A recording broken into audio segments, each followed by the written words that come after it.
Oh man, honestly, typically I like to. Does this even work? Yeah. Man, typically I like to be doing something in my videos, like, I don't know, cooking or folding laundry or something.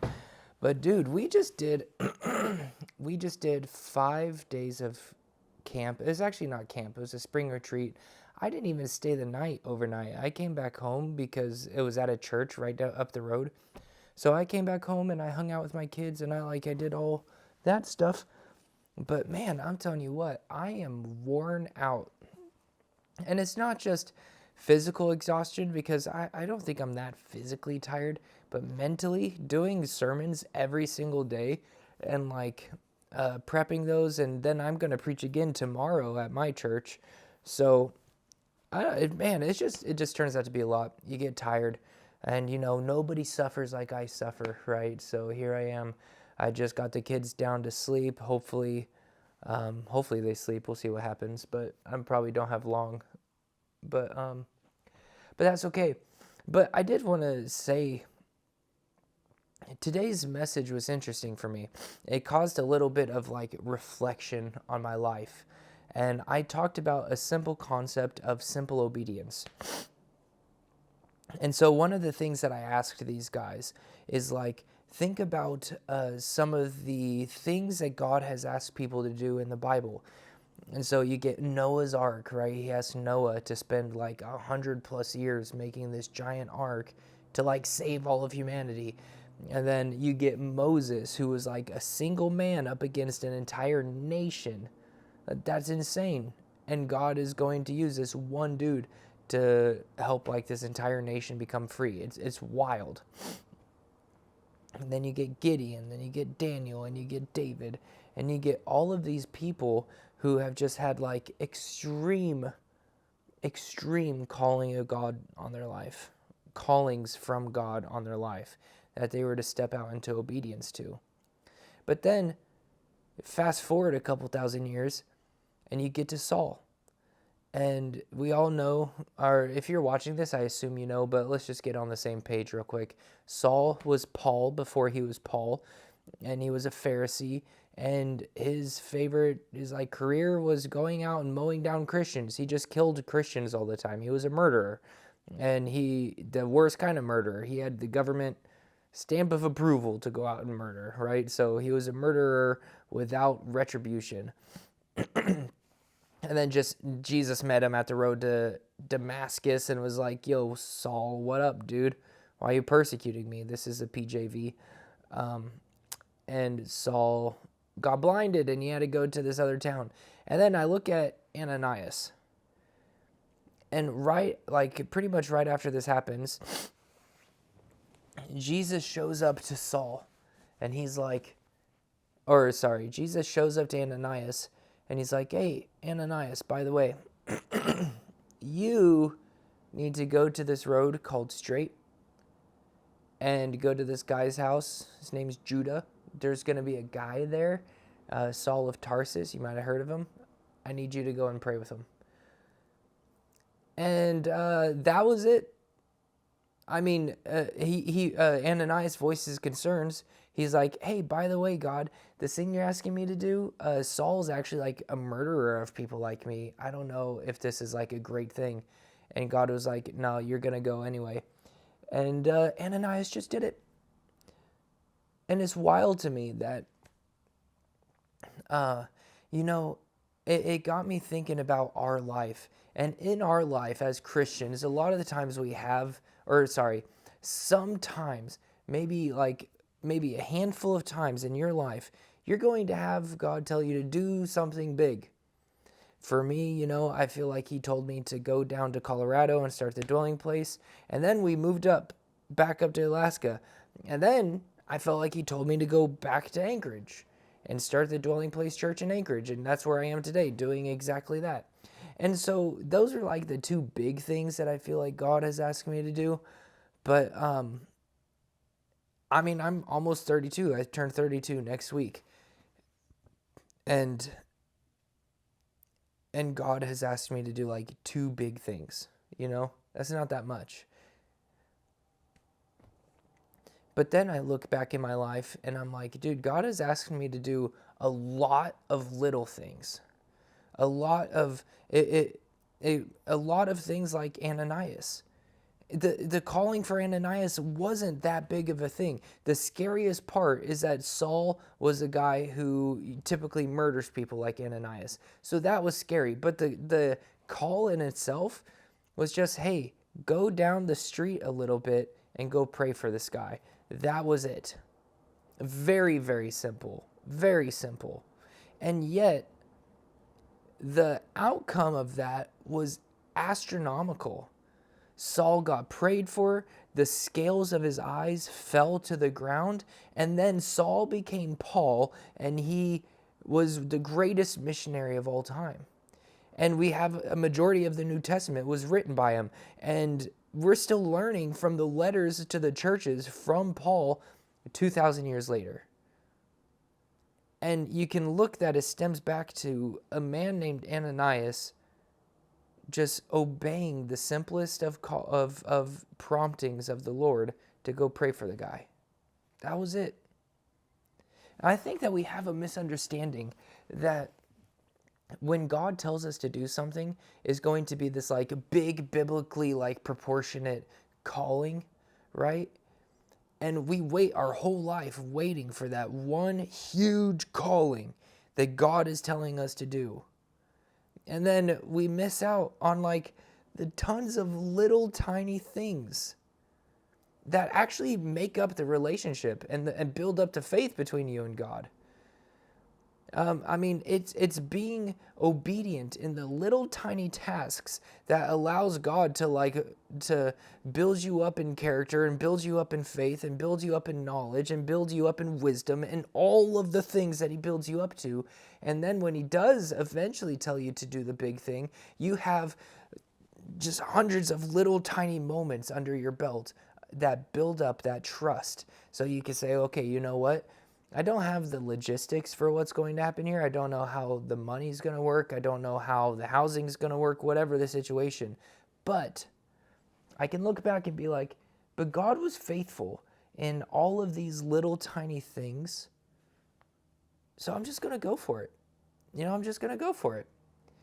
It really reminds me of, so I'm a rock climber. I love to go climbing. And I bought a pair of shoes that I just did not like very well. And then my birthday rolled around, so I just got a new pair of shoes, right? No big deal. And I kept the other pair for outdoor rock climbing. Well, I was at the gym one day with my friends, and I saw this dude who was climbing better than I could climb. And he had those rental shoes on. And if you are a rock climber and you've been to the gym, you know exactly what I'm talking about. These rock climbing shoes are trash. They're just trash. But that's all he had, and he was climbing better than me. And I was like, how can you do better than me with those rentals on, man? They're terrible. And I felt like the Lord was telling me, go give him that pair of shoes that you have sitting in your car. And naturally, as like the good, like pastoral, like obedient servant of Christ that I am, I said, no, I'm not going to do that. And God didn't even ask why. I was like, first of all, that's weird. Like, who's this dude that's going to go give you like some random shoes away? I'm not doing that. Two, he's not even going to want them because I've used these shoes before. They're not very dirty, but they're not clean either. They're lightly worn rock climbing shoes, right? Nobody's going to want those. Three, I don't know the guy. And four, I am really socially awkward. I have social anxiety, and on top of that, I don't know how to engage people very well one-on-one. This is like why I'm a pastor on stage, because I can relay information and I can get things across, but man, I struggle with taking people out to coffee and talking to them. Now I do it because I love people and I want to get to know them and I want to get to understand who they are and how they think and encourage them and have them encourage me. But I'm still weird.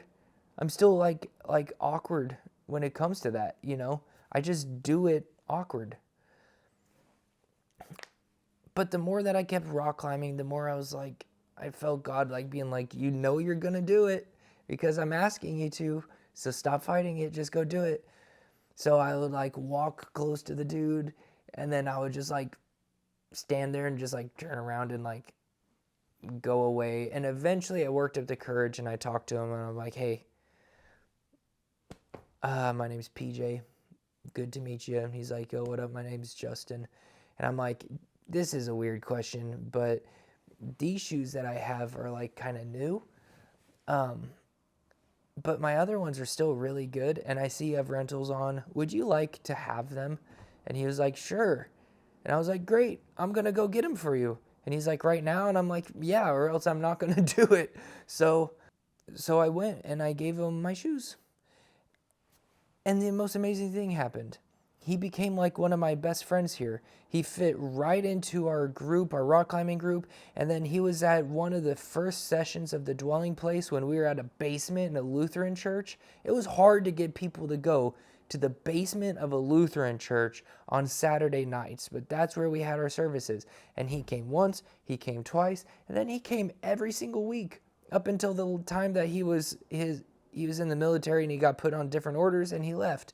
And then even now I still talk to him all of the time. And so that friendship would never have formed if I did not do the simplest of things of just giving my shoes away to some stranger, right? He would not have learned the intimate truths of the gospel if God hadn't have prompted me to give him my shoes. And now listen, I wish that I could give myself a pat on the back and be like, yeah, good job me, I was obedient. But in reality, all I did was give shoes away. I really didn't do anything. Now the Bible says that like Apollos waters and Apollo plants and Saul waters, but what? But it's God who brings the growth. So in your simple obedience, it's not really even about you, dude. And a lot of us can think of every excuse in the book to not go and do that thing. For me, my excuses are like, I'm awkward and I'm weird and I don't thrive on one-on-one conversation. And also, I think this thing is so small, it's not going to make a difference in their life. Like, the shoes he's not even going to want the shoes. It's not even going to matter if I give it to him or not. Or I'm not giving this girl a Bible because she's going to think I'm weird because I'm giving her a Bible and I don't. And then really it comes down to the fact that I'm just scared. I'm scared that he's going to think I'm weird. I'm scared that she's going to think I'm weird. I'm scared that people are going to judge me or, fill in the blank. I'm scared. And then I think of rock climbing again because my favorite type of rock climbing is lead climbing. And if you don't know anything about lead climbing, it's on the really high walls and the rope, instead of being above you, pulling you up, it's underneath you, and there's somebody at the bottom keeping you safe. And what happens is there's little clips throughout the top of the wall or throughout going up the wall, and you go up to one clip and you put your rope into it, and then you go up a little bit to the next one and you clip your rope into it, and you just do that all the way up. But the thing is that there's no tension in the rope. It's very slack. So if you're above a clip, let's say you clipped into the rope here, and you're above it, you fall the whole length down to the clip, and then that same length below it. And then if there's any slack in the rope, you fall until the rope gets tight. So you can easily fall, 10 or plus feet. I mean, it depends who your belayer is, but you can take some really, really big falls on lead climbing, even more than 10 feet. And that's my favorite kind. And yet I get scared every time. I get scared every time. And I hate the feeling that I'm going to fall. I don't mind the actual fall itself. It's just like that build up to being like, my arms are tired. I'm having a hard time grabbing this rope. I could fall at any minute and who knows how far it's going to be, right? And then once you actually fall, you're like, it wasn't that bad. And I could let that fear stop me from climbing altogether, because I also hate bouldering because I'm not roped in and I don't want to fall and hurt myself on the ground. And yet I go to the gym every single day and I just climb scared. It's like I either climb scared or I don't climb at all. And it's very similar to following God. Sometimes you just have to do it scared. Sometimes God will tell you to do that thing that is in your discomfort zone, right? Our comfort zones are very small. Everything else outside of that is very big. And so it's not surprising when the dude who's afraid to do public speaking, God says like, hey, I need you to share your testimony at church on Sunday, right? Terrifying, absolutely terrifying for that person. Is it a big thing? No, it's not. You're going on stage and you're telling Christians about the good thing that God has done in your life. It's not huge, but it is scary. Do it scared. That's my recommendation. Do it scared. If you're weird like I am and you don't know how to have like appropriate one-on-one conversation with people, and so you hope that other people lead the conversation so that you don't have to lead the conversation, my recommendation is do it weird. Do the thing weird. If God has prompted you, if he has told you to do something, no matter how big or how small it is, be obedient to Christ. Do that thing. Do it scared. Do it weird. Do it awkward, but do it faithfully. God does not expect performance. He doesn't expect you to crush the delivery. You know, even this video, it could be better. It could be better. But it's not about the delivery. It's not about the performance. It's about the obedience.